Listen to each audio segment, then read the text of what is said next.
A group of survivors in a post-apocalyptic world are faced with the prospect of picking up survivors. Alright, so they are faced with the century-old conflict between old and new morality. Do we protect our loved ones, or do we seek to defend and protect the greater good? We as a society are forced to make impossible decisions throughout history, such as saving many people versus sacrificing the one lone individual. Now, I, like many of the millennials my age, we thrive on fiction and story-related post-apocalyptic future. It's too bad our past is thrown throughout our past are many examples of decisions and hardships that people have made in their defense and in bias of defending the greater good. Now, while our imaginations run wild and though the premise of world-ending finalities may never come to fruition, learning and trusting ourselves is the right thing.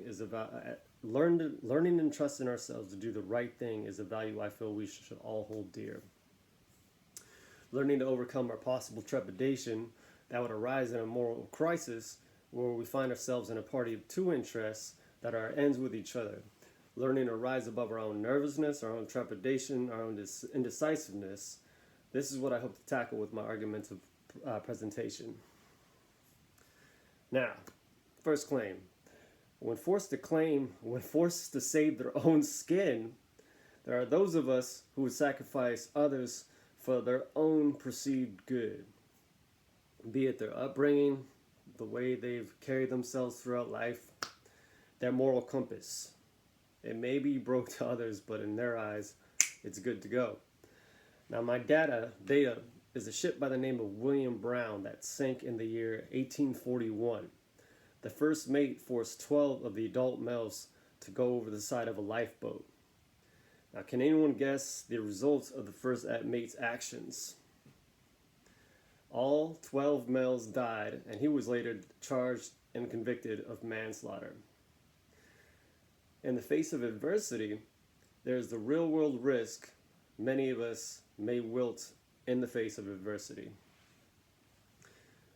Is it a question of considering our decisions in the moment or reforming our personal outlooks in general?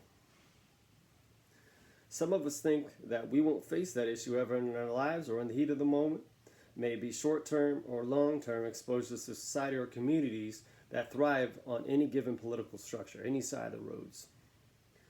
But here's the thing.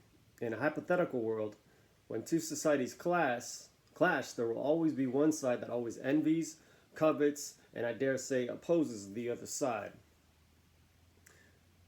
Beginning in 1992, the Bosnian War was comprised of 3 different Bosnian groups that underwent bitter and deadly fighting for 3 years. Now, this just wasn't 2 societies, this was multiple communities. It took a real-world ceasefire instilled by the Western countries via the North Atlantic Treaty Organization for them to aspire to peace, to rise to that. And this was after 3 years of infighting. Now, there is also a conflict between the desire to help people and the need for self-preservation. A 5-year investigation from the FBI led to the conviction of top officials in the Enron Corporation who seek to enrich themselves by cheating investors with sham accounting, saving money instead of keeping their facilities up to date and safety in mind. That encompasses the personnel who worked at their facilities, be it offshore or oil rigs or inshore, in-state, in CONUS, in theater, actual modern oil refineries and facilities. Now, French wartime commanders were upper and middle class Spanish supporters of the French occupation of Spain. They saw themselves as heirs of enlightened absolutism and viewed the arrival of Napoleon as an opportunity to modernize the company. So they were where they were supposed to be. They were being invaded, and rather than defend their fellow countrymen, they said, "This guy's not so bad." They picked a side, which I believe we all should. But when facing adversity coming at you, and instead of defending your fellow man, you decide to jump ship under the guise of furthering the development of your own country, when in reality you're saving your own skin, sort of a coward's way out. And that's a fun part of it, if there could be considered a fun part. That there are members of society that do not see that as saving their own skin. They see that as furthering the better good, the general good, the better good. Now, society will always reappear and not reform. I bitterly believe that there is precious little reform in the human race. We are set in our ways, and as we are set in our ways, the ones we love, the ones we care, the ones we raise are fortunately and unfortunately a byproduct of that. Be a decent human being. I firmly believe in be a decent human being. Doing the right thing when people aren't looking, doing the right thing when people are looking. Having said that, looking at the other side of it, there are those of us in society who believe they are doing the right thing when it can be morally questionable.